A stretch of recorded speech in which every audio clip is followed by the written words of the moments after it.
Are we commanded to be kind? And how does that work in the context of judgment? That's what we're talking about today on this supplemental episode of Dad Save the Internet. I promise it won't be as long as the normal one. I'm Brandon Wilborn, and yesterday I was talking with my brother Dennis about our first episode of Dad Save the Internet. And in the context of that, we went over memes like the ones you see on the screen here. There's a common idea in our culture of don't judge. And that's either just don't judge me because you're not perfect, or don't judge me because, oh, I made a mistake, don't judge me, like the one on the from The Office there. I don't know what the banana has to do with that because I never watched that episode.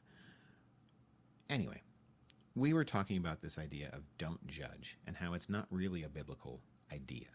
In fact, we referenced Matthew 7 where Jesus talks about judgments. Let me read that real quick so we have a little bit of context. Matthew 7:1. Do not judge so that you will not be judged. For in the way that you judge, you will be judged. And by your standard of measure, it will be measured to you. We talked about that a little bit. Why do you look at the speck in your brother's eye and do not notice the log in your own eye?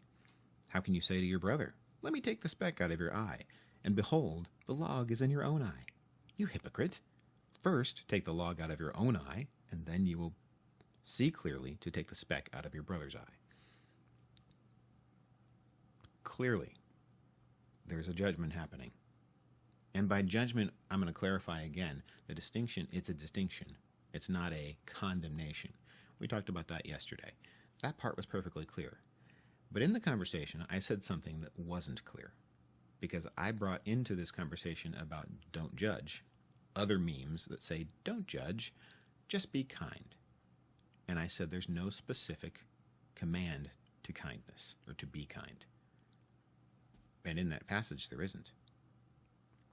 But if you look at the overall scriptural perspective, and I do believe you have to look at the entire Bible to understand most teachings, there are plenty of passages that command us to be kind.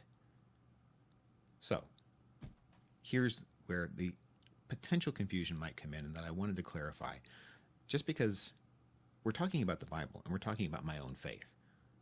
And that is something that I want to be clear on because it matters. If faith is the top of the 5 F's we talked about yesterday for our life, I want my stance to be clear because this is important to me. And I think it's important to God. So, let me clarify what I meant about kindness. First, there was no specific reference to kindness in the passage. If you go to the Luke section, where he talks about the similar ideas about judgment, about making distinctions between right and wrong, he does mention lots of things about loving your enemy. And we might say, well, that's kindness, isn't it? There's the rub. Just like we have a different idea colloquially about judgment that we need to make sure we clarify what that word means here. It is not condemnation. We also have a different idea about kindness culturally. In our culture, we can go to the dictionary and we can look at the way kindness is defined. And if we look at that, kindness looks like benevolence, generosity, grace, being gentle with people, being hospitable with people, and really kind of giving them more than they have earned from us, or even if they've not earned anything from us, still being gracious and kind and generous. That's close to a biblical idea. If you look in the Old Testament, there's plenty of references to being kind to strangers, to being kind to people who are in the land who are not Israelites. And that was a point of pride because it was a point of law. In the Middle East, there's still pretty serious hospitality questions and obligations that are put on, and those are obligations of kindness. It can be loving your enemy and loving your neighbor. Those are really important things. We are commanded to that. However, the way we get kindness in memes is a cultural colloquial understanding. It is an idea of don't be offensive, don't be confrontational, don't be controversial, be bland and polite and nice.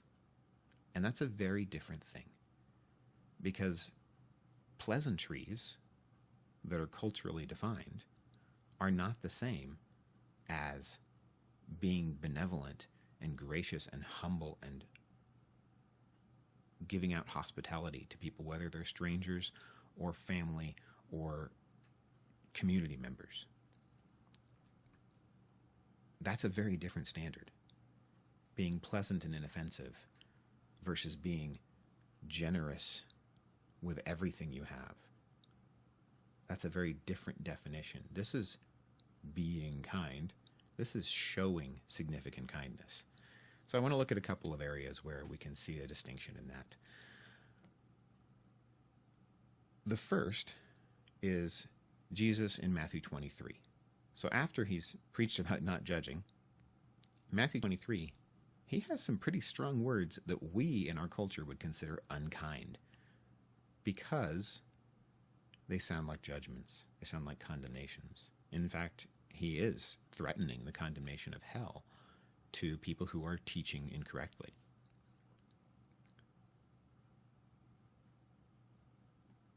And we would say that's not kind. Is Jesus not following his own teaching here? No. He's not being polite. He is standing up for the truth, which is also a kindness, as we talked about yesterday. But more importantly, let's go to James. James 2, if I can find it quickly. I had it marked and then I lost it. James 2, 15 and 16.